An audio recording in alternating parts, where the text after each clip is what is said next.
Welcome to Uncredible. My name's Jeremy, and I'm Uncredible. This is episode number 2, and we're starting to smooth things out. We've got 4 clear segments. One thing I'm working on is getting some breaks to go between those segments so that we can kind of have like a transition. That'll give me a chance to sort of put some blank space in there too. It might help me with the video recording where I don't have to run the cameras nonstop. I can actually stop them and come back. Hopefully I won't have to do that, but we are back to the Pixel 5 in the main camera and giving that a shot today. So let's start out with our weekly update. Excuse me. This week was week 3 of marathon training, and I'm starting to slowly up my mileage. That hasn't gone very well. I thought the first 2 weeks of break was too long. Man, I'll tell you, this week, I felt it going out there and running. It might be the winter running that's causing a lot of my pain, but I've got a lot of pain on my right side. Most of that was Tuesday and Wednesday. When I got into my long run, well, like a half of a long run yesterday, which was Thursday, it was still sore, but I was getting over that right side pain. And then I woke up yesterday to go to work, and I had left calf pain, which I haven't had pain in my calves for quite a long time. So kind of weird.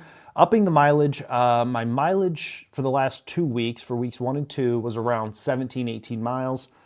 By the end of this week, which would be, I guess technically Sunday would be the end of the week for the training process, I'll be around 25 to 26 miles. That depends on how long my long run is tomorrow. And that actually brings me to something else. This week, I've done some of my coldest runs this winter. So I think it was Tuesday, we were around 3 or 4 degrees. Tomorrow, my long run, which is minimum, is going to be 10 miles. The weather is scheduled to be -3 degrees. So that'll be the coldest run that I've done, and the expectation is that I do a long run. So that's going to be a bit of a challenge. Like I said, I've developed some calf pain and in the left leg. So I haven't had any pain in my left side since the half marathon. So just kind of managing that. We'll stretch it out today. And that's really what I've been doing to manage the pain on my right side too. It's been mostly hamstring, adductor, just real tightness and soreness, kind of like a bruise. And usually after I run, go to bed and wake up. So just kind of managing that pain. Next week, we're going to talk a little bit about pushing through the pain. I've got some articles coming out on the Substack, which the Substack is at uncredible.me. And this week, I dropped 2 articles. The first one was excuse factories. I thought about, for this particular episode, because I was having trouble coming up with what to talk about today, I thought about going over those articles, but then I thought, no, I want people to go and read those articles. And I have a whole nother, I won't call it a podcast, but there's a whole nother Spotify stream called Uncredible Readings where you can get the audio version of those articles a lot shorter. This is more of a long form, 35, 45-minute podcast. Those are just me reading the articles kind of like an audiobook. So if you're interested in that, check it out. The first article this week was Excuse Factories, where I talk about some of the people I've encountered since I've started running who, when they hear how far I'm running or how much I'm running, they sort of recoil at the idea and they're like, well, you know, I have bad knees, or I used to run when I was younger, but this happened or that happened. And the excuses just come pouring out, completely unprovoked. People just start telling me all their excuses as to why they can't do what I'm doing. Well, the truth is, unless you have a diagnosed physical ailment, you can do it. You can get out there and do something, okay? So in terms of the weekly update, we got those 2 new articles on uncredible.me. Planning to drop 2 articles a week. The first one will be on Wednesdays. So that's going to be a fresh article every Wednesday. That's the goal. And then the Thursday drop is, that's going to probably continue to be a throwback for most of this year. the expectation is to get some of my articles that I had on a different platform, medium.com, get them moved over to the Substack so everything is contained on the Substack. And I kind of want to make the Substack the go-to place to get all of the content. I've been linking the podcast episodes in there. All the articles are in there. So if you really want to find the hub of pretty much all the content that I'm working on, it's going to be at uncredible.me. That's my Substack. It'll take you there. And by the way, if you go to that link, whether you click it in the show notes or you just type it in, it's going to take you to a landing page. And it's kind of like Substack's thing to have you like subscribe. And there's different levels and tiers. I'm not doing the tiers or levels right now. I'm not using it as a money-making thing. I'm just trying to use it as a platform to distribute the content that I'm making. So you can click no thanks. If you want to be notified via email, feel free to subscribe, but then it'll take you down a whole nother list of things, what level you want. Just pick the free, unless you want to support financially. I'm not at that point yet. Right now, we're just testing things out. So in terms of weekly update, mileage is going up, should be around 25, battling through some soreness and leg pain. I'll keep you updated on that because I think it is important for people who are doing races and they're new to the running scene, which I am. I think it's good for people to hear how just an average person is managing those issues. So for me right now, it's stretching and I'm doing some very targeted like squats and things like that. So if I come up with something that works really well, I'll let you know. One other thing, I did officially sign up for the Buffalo Marathon last night. They had a Facebook post that went out where they were saying there was only 150 slots left.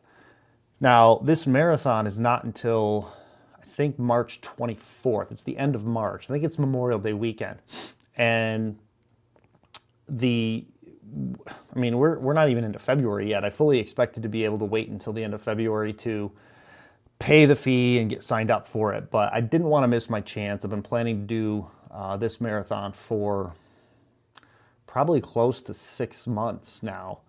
I kind of decided on this sort of plan back in September, so maybe 4 months. So I got signed up for that, and I shared some posts on Instagram. They released their finisher metal design. It looks great. I'm excited about it because it's like a 3D buffalo that's looking at you. I don't know how three-dimensional it'll be when you actually get the metal, but the drawing looks, the picture they put out looks phenomenal. I did not know that this will be the 25th anniversary of the Buffalo Marathon, so it's pretty exciting that I get to be a part of that. And I guess that pretty much covers everything I was planning to update you guys with. As always, check out Instagram at Jeremy Lundmark. I post my runs pretty much every day. I just did a mile by mile run where every mile it was like 23 degrees, but every mile I checked in with the video and shared what my paces were and things like that. So if you're interested in that kind of content, that's on Instagram only. So check that out. All right, so let's get into our main topic. The thing I wanted to talk about today for our primary topic was working nights. Now, last week we talked a little bit about where this idea of uncredible comes from. And a big part of the idea of being uncredible is that it's regular people doing incredible things, or average people doing incredible things. And what I define as an average person may not even be considered average anymore today. So I want to start by giving you a little bit of background on how I grew up. I grew up in a family where my dad worked all the time. He worked a lot. He was a factory worker for most of my childhood, the childhood that I remember. He worked for one factory, mostly night shift as I remember, although I do think he did jump back and forth from shift to shift. It's hard to remember when you're a kid. You just don't really remember all that. But he worked 50 to 60 hours a week, and when the factory slowed down, he was working a second job at Kmart. So I grew up in a household where hard work and putting in hours consistently over time was kind of what I got used to seeing the people around me doing. My dad, as an example, was constantly going to work, and it wasn't just the work. I think everybody grows up with a family member who goes to work and comes home. That's normal. What was abnormal, and I've looked back on it and I've wondered, like, how did he find the time to do it? Because we definitely know he was working 50 to 60 hours a week, and I don't want to say this in a bad way, we didn't miss him. He was still there. We knew he was at work, and when he came home, there were times that we spent together. So, and those times were sort of set in stone. Sunday nights, actually all day Sunday was really reserved. We saw Dad all day Sunday. We would do, in the wintertime, which is what it is now, we would shovel homes in the morning. We'd go to church, and then afterwards we would have lunch. And I even remember having pizza, Domino's pizza, in Sunday evenings. It was just like these regular routines. So it's not like he was at work all the time and we never got to see our dad. No, he was there. He found a way to make both things happen. And that's the kind of example that was set for me. And that's what I consider to be average, okay? Somebody who's putting in the work. But nowadays, you're hard-pressed to find people who are willing to work 40 hours. You're hard-pressed to find companies that are willing to pay people 40 hours because they don't want to give them benefits. I mean, both sides of those coins are true. So, but for me, when I think about somebody who is average, doing uncredible things, I'm thinking of somebody who's working hard day in and day out, losing sleep to earn that money to pay for the needs of their family. And that, the people that I think of, and this is just my experience, you might have a different experience, but the best people that I think of are people who work night shift, okay? And I was thinking about this on my way home from work tonight. By the way, I do work night shift, and I wanted to share some of those stories. I was thinking about this. I don't really know if what I'm about to share applies to like any other industry other than factory work. I just don't know. I've never worked in the nursing field, for example. And when you look up shift work or night shift, a lot of times you'll find examples of people who are working in the nursing field. So I don't know if this will correlate, but I think it does. But specifically, some of the best people that I've run into, people that I would call, quote, uncredible, are people who work night shift. They sleep during the day, and they get up in the evening, and they go to work all night long. And then they have to deal with the normal things of life in the morning. Just a constant cycle of dealing with night shift. And one of the best examples I can share of when I first drew this correlation between some of the best people I know and factory work and night shifters was when my son was born. It was actually before my son was born. I was working at a Frito-Lay plant in Binghamton, New York, and working nights. Sometimes it was 12-hour shifts. Sometimes it was 13 on, 1 off. I mean, we did a lot of work. And I had been there probably 3 years. My son was born in 2008. I started working there in 2004. So I had built some good relationships with the people who worked at that plant. And I distinctly remember when I got out of work one night and people were like, hey, you need to come in this room for a minute. And this room was like a big team room where before and after shift, we would meet with the next shift, share some basically nonsense stuff with each other so that the next shift could be set up with anything that might have gone wrong. But there was never anything to share that they didn't already know about. So I got called into this room, and there's presents all over the table.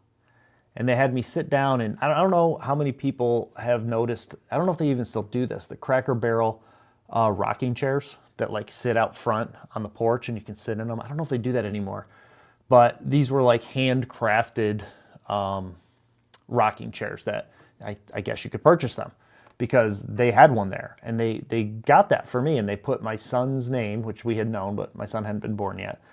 And the factory workers, not the factory, not the manager, the workers, knowing that I had a son coming, and it was my first baby, they got together and threw me a baby shower. Now, my perception of a baby shower was for the mom, right? You know, we do something for the mom. I wasn't in that mindset. Nowadays, we're more progressive or whatever, and the guy gets roped into everything. But back then, you know, if you were going to do a baby shower, it was for mom, you know, and dad might be there to play some games or something.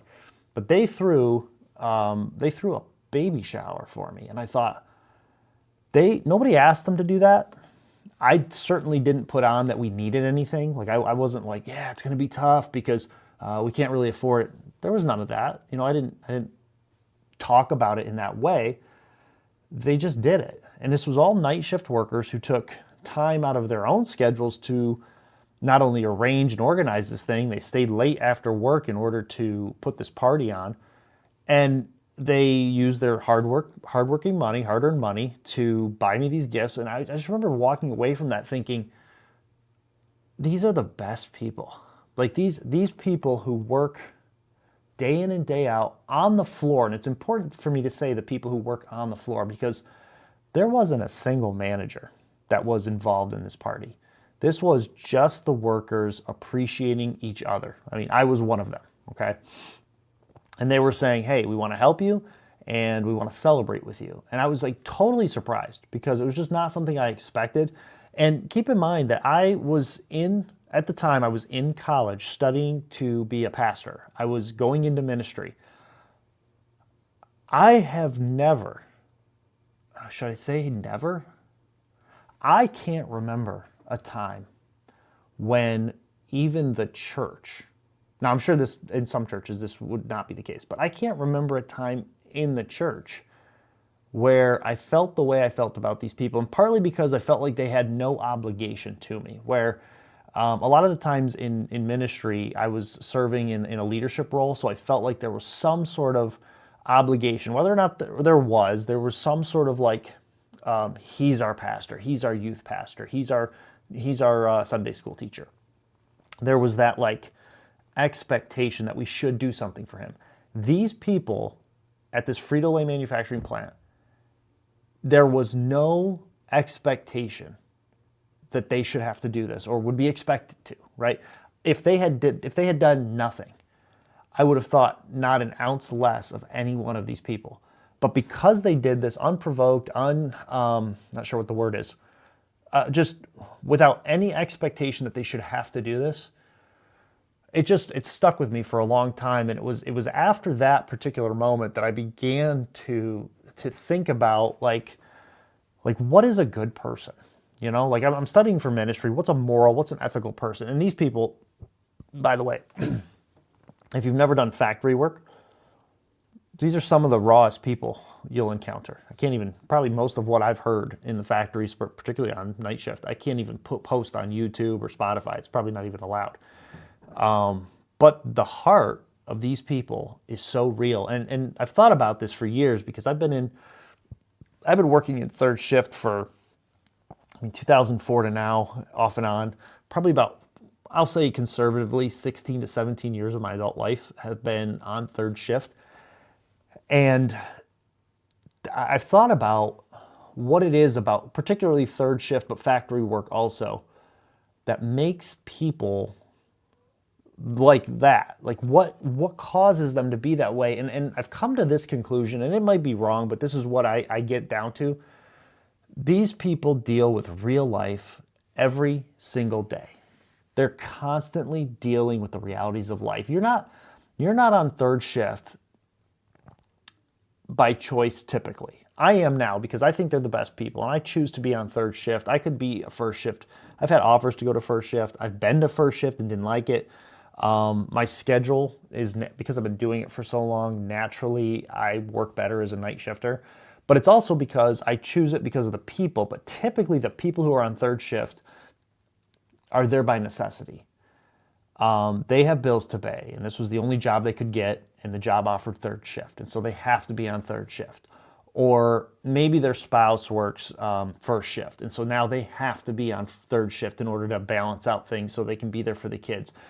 There was pretty much everyone who was on third shift that I've met had to be on third shift. It wasn't a choice. And so every day, these people, seemingly against their will, I mean, they want to do it. They have to do it for various reasons, but they're doing something that's hard for them every single day because it has to be done. And I think there's something to be said. When I look at like endurance running, which I'm just now getting into, there's something to be said about the grit of completely turning your body clock upside down so that you can survive. I mean, that's the reality, right? So you can survive. There's something about that builds a level of character that it's difficult to explain. It's not an ethic or a moral that you would read in a book. It's a strength of character that creates people who are, by all outside measurements, kind of raw, kind of rough around the edges, and yet very real, very genuine people. And I love those types of people. And this main topic is really about working night shift. And I've done it, like I said, for like 15, 17 years of my life. I love it. I enjoy it. But I've met some of the best people working on nights. And I wanted to share 2 other stories about some things that I've learned from working night shift. And one of my favorite things I learned was from this guy named Sam, who also worked at Frito-Lay. This was back in I worked there from 2004 to 2008. And I remember Sam said something to me that just kind of blew my mind. And it's stuck with me. And I say that because I've already shared with you that, for the majority of my life, I've gone to church. I have a master's degree in ministry. And the fact that this guy, who was like as average can come, loved his job, was a joking guy. He was the guy who would pull little pranks and things like that he was able to say something that has stuck with me for over 20 years. Just blows my mind. And what it was I remember one night at Frito-Lay, during the summer, the weekends would just get so long. I mean, we were like July 4th was our big holiday where, like most places, it's Christmas time, right? You just got to get to Christmas time. Or Black Friday might be, once you get past Thanksgiving, things slow down. For us, it was July 4th. I mean, the amount of chips that we put out leading up to July 4th it was just incredible. And we were working hours and hours. And I remember one night we were getting close. I want to say this was the weekend of the 4th of July. It was the end of this long run. We had all put in, weeks and weeks of just, 13 on, 1 off, 12-hour days. And this was the last night. And those of us who were there volunteered to be there. We were like, we'll do it because we need the money. I think we were getting paid holiday pay, so we were getting paid good. But we did want to go home. And it was third shift was ending the week, and then we were going into the holiday. So nobody was coming in the next morning. This was it. And we were working away, and my whole job, I'll try to describe this for you, was to take bags of chips, and they would come down a conveyor, and you would scoop them up. We were doing Frito twists, Frito barbecue twists, if you've ever had those. I don't even know if they make them anymore. But these Frito barbecue twists was the only line running. We had 4 lines running, and it was me, Sam, 2 other guys. But Sam and I were right next to each other, and our rotation was just me and him, back and forth. And we were just making the best of it. We're 6 hours in, I think. And all you do is you scoop up, they're in the bags. You pick the bags of chips up, turn around, put them in a box, and then you take 2 more and put them on top. So you'd have like a row of 5, and then 2 bags on top would be 7. You'd fold the box, and you'd build a skid. And I can't remember how many boxes went on a skid. I know there were 6 times 12, whatever that is, 6 times like 72. Is that right? Maybe 60 boxes? 72 seems like a lot. But however high, we could stack them, and then they'd get shipped off to be distributed. But we had been working like 6 hours, and one of the things that night shift at Frito-Lay had to watch out for was the day change, because we would get there at I think we started around 11:15, and the expiration date on the chips had to be changed at midnight. And so one of the things we would typically do, we rotated every hour.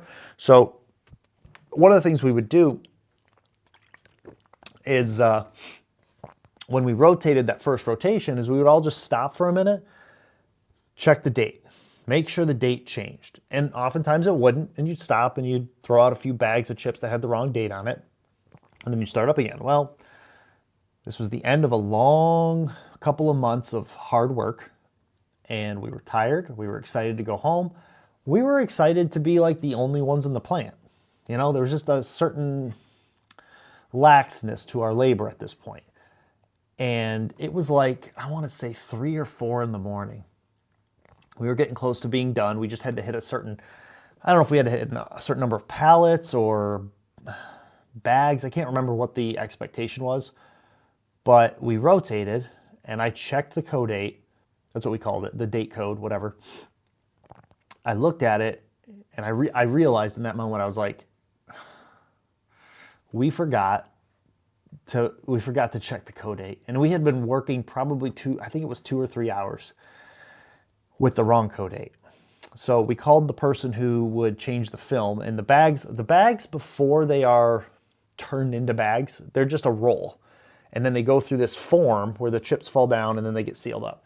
And we called it film.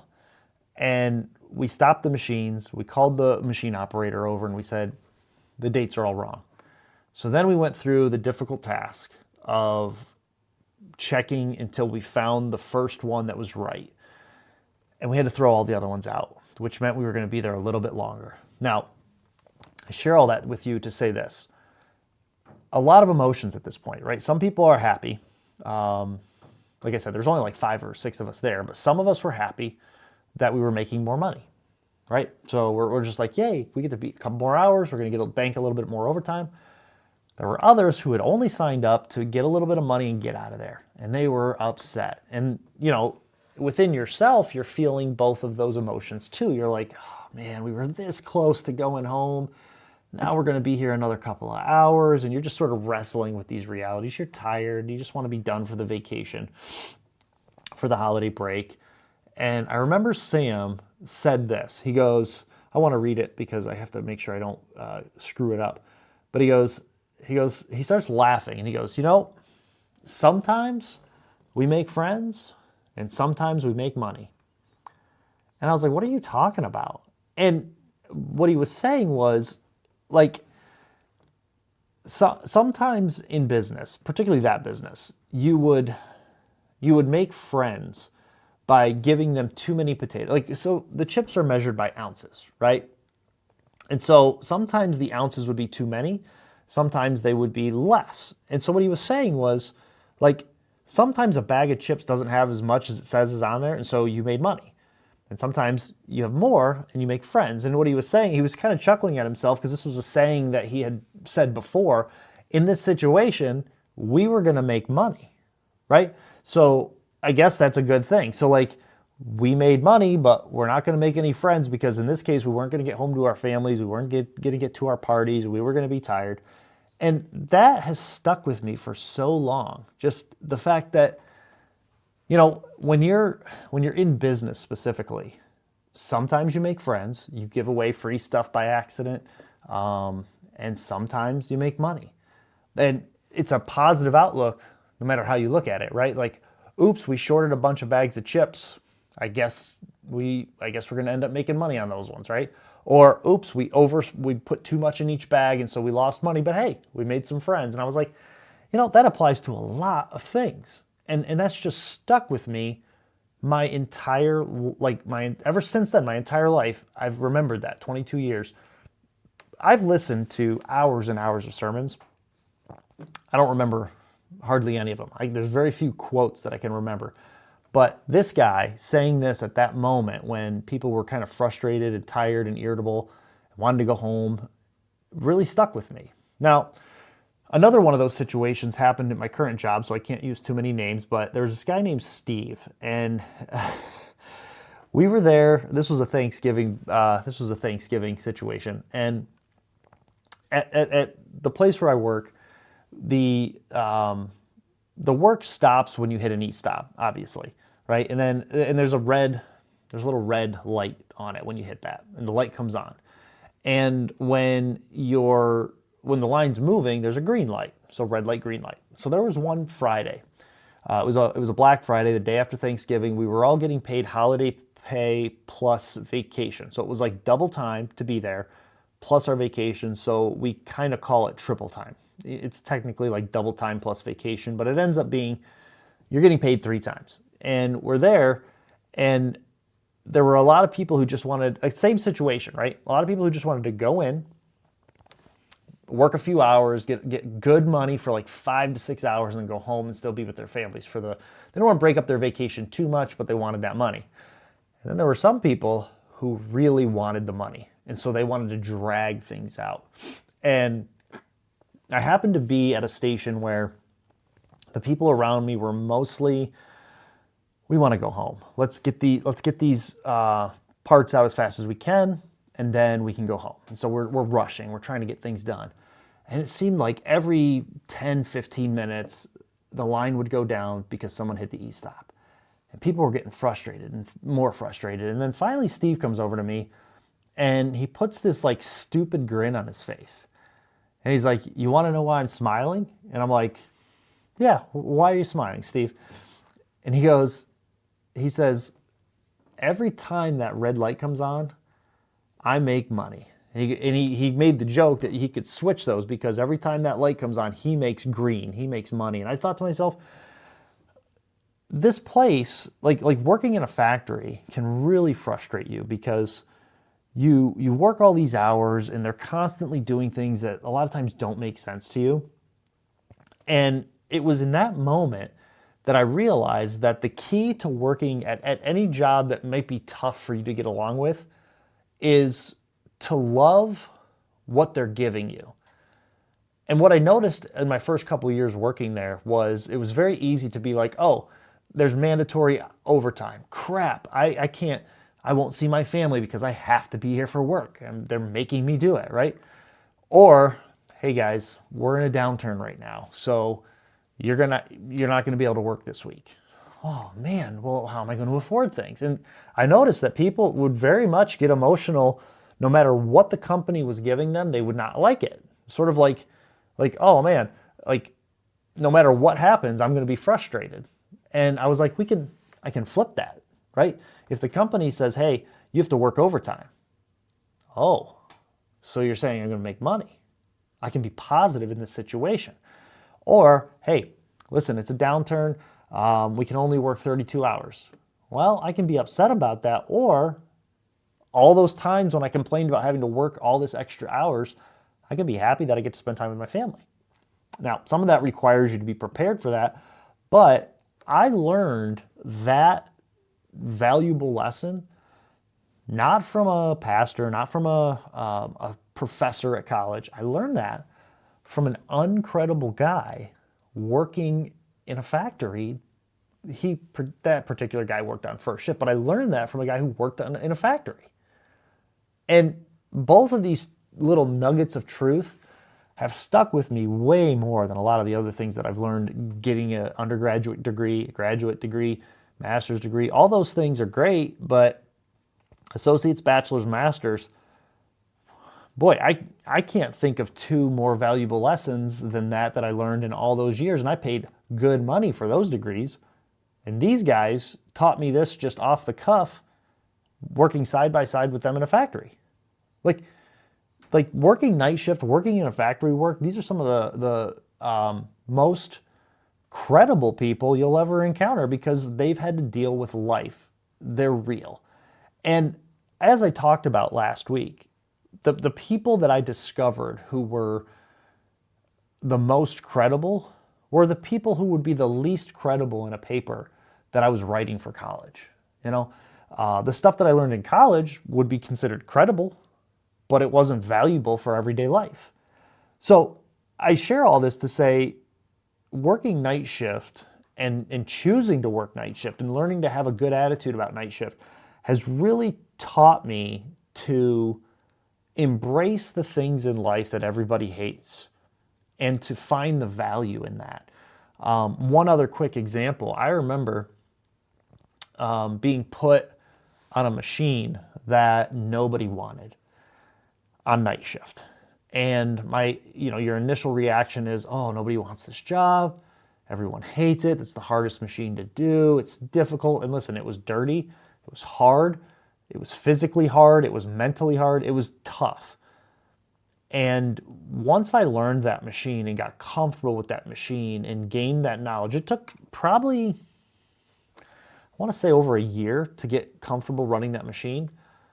Pretty soon, that thing that nobody wanted, me and one other person were able to do it.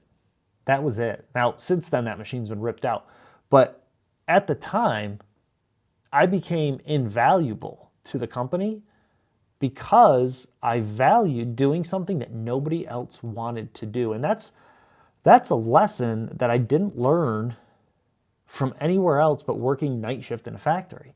And one of the reasons, like I said before, that I stay on night shift, not only am I used to it and comfortable with it, and yes, I think some of the best people work night shift, I've learned to love the things that other people hate. And now that transitions over into this thing that I'm doing now, which is running. And I think the reason I've taken to running so much is because most people hate running. I kind of hate running, to be like the actual mechanics and the physical expenditure on your body, the muscles hurting, the hard breathing, the heart rate. In the summer, the heat. In the winter, the cold. These are all things that people hate, and I love it. And I think it's because I've learned this lesson that there's value in loving to do things that everyone else hates to do. And my encouragement from this particular main topic is look around you and find things that people hate to do, that maybe even you hate to do, and do them. Do them like you love them. I think it was Mike Tyson who said, you have to love the thing that you hate in order to be great at something. You have to embrace it and not just kind of push through it, but you have to love it.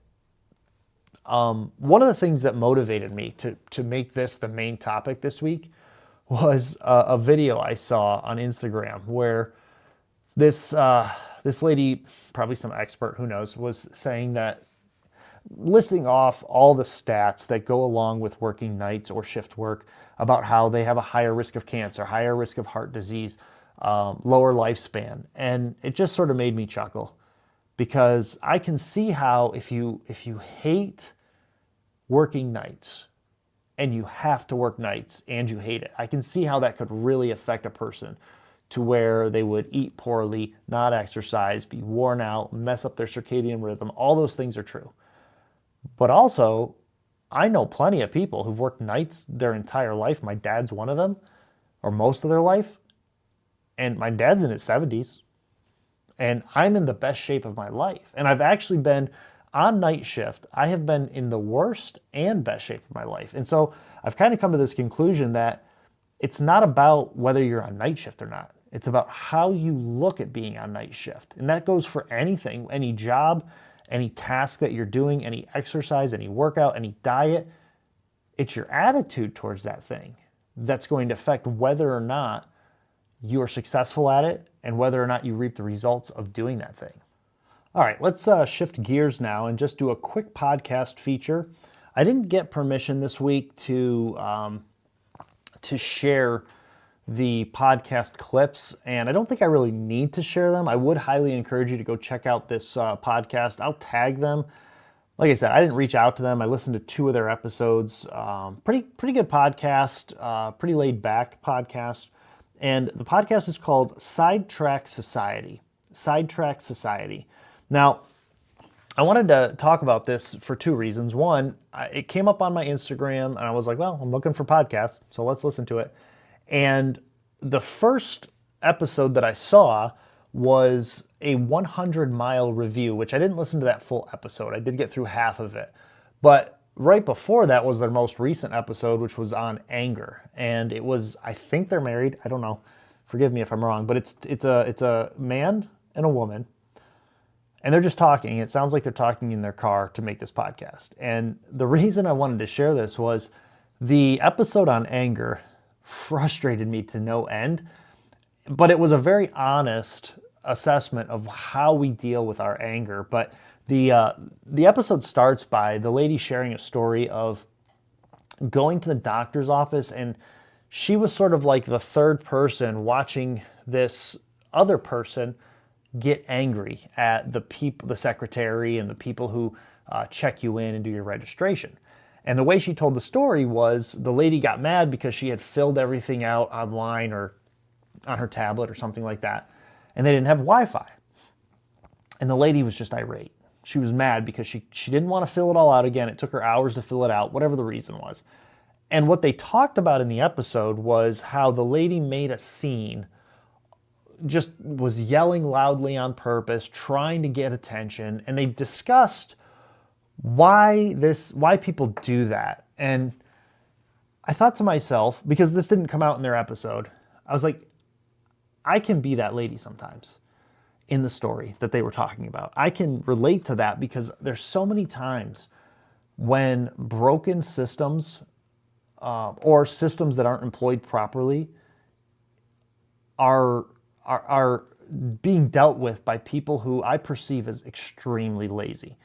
Walmart is my best example, and I don't want to disparage any Walmart workers, okay? But our local Walmart is so frustrating.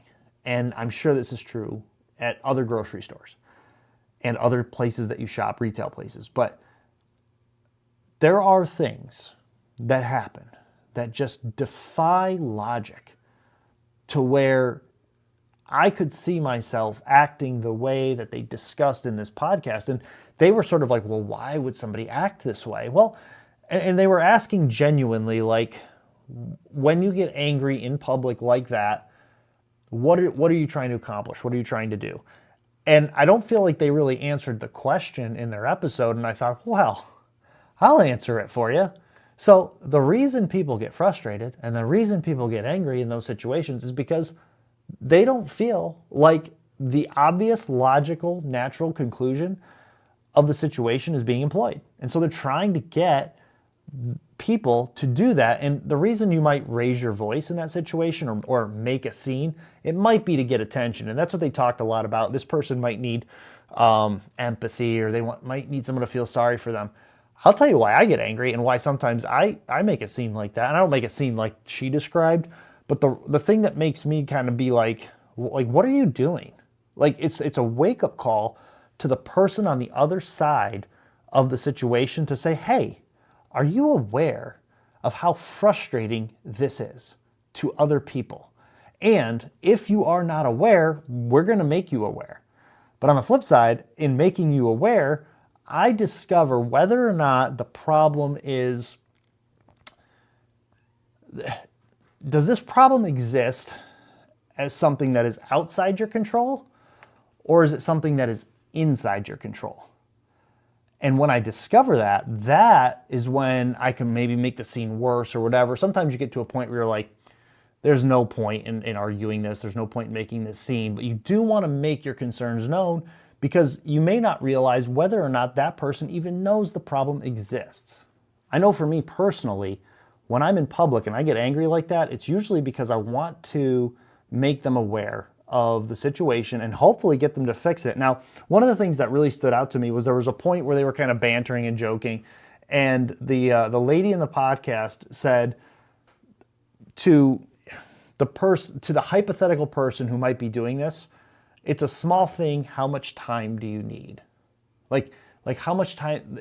The assumption was, how much time do you need to get over it, and or to sort through your thoughts or to have a rational conversation. And I was like, and even the man in this, and I assume it's a husband, I'm not sure, but that's the way they talk. Even he said, no, don't say that. Like that, like, don't diminish their concern, because that'll only make them more angry.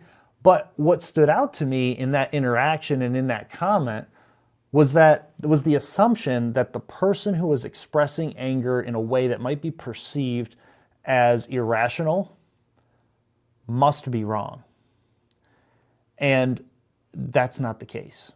Sometimes that person is the most rational in the room, and that person is trying their best to get through to you, the person who's like, oh, how much time do you need? Well, I don't know. How much time is it going to take you to fix the problem and admit that you're wrong? Right? Now I say it like that, and all of a sudden it's like, whoa, what's wrong, man? What's the deal? But literally, I wrote down in my notes, it will take however long it takes for you to realize that you are wrong and put an ounce of effort into fixing it.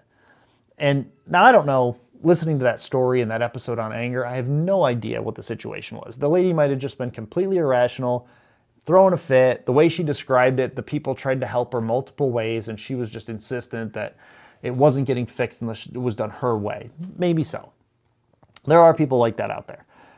But I can tell you, as somebody who can get angry that way, and I don't know if I would say make a scene, but there's times where I've just looked at people and been like, what are you doing? Like, why are you not aware that society is existing around you, that you're so selfish that you're going to act this particular way? And I want them to be aware that they're affecting other people. Now, maybe I'm the crazy one. That's okay. But I thought it was a good, regardless of my feeling towards that episode, I thought it was a good conversation. It got me thinking about my anger and why do I do the things that I do. And I came up with solutions. Like, I felt like there was a voice missing in that conversation. Maybe mine's the irrational one, but the episode was great. They have really good conversations. And then they did a 100-mile review with a person named Ashley of, I guess she did a 100-mile ultra marathon. Whew, I'll tell you, if you want to get a good picture of how hard those races are, I don't know if this person, I got the impression that the person had tried once before and failed, but she talks about blacking out and her legs just hurting and the pacers encouraging her. I'll tell you, I've done a marathon. I'm about to do my second one, and I've been encouraged to try an ultra. It doesn't look fun. It looks tough, and it sounds tough. Both of these episodes, and probably the whole podcast, I don't know that I'll get to the whole podcast. It's a good conversation between two people, just chatting it out. Good conversation. Highly recommended. It was called Sidetrack Society.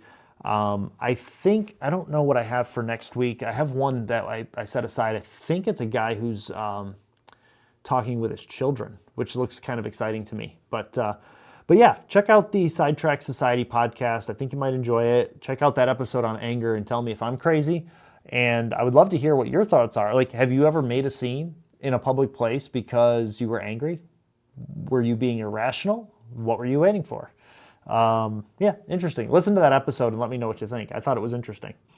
Let's close things out now with our quote of the week.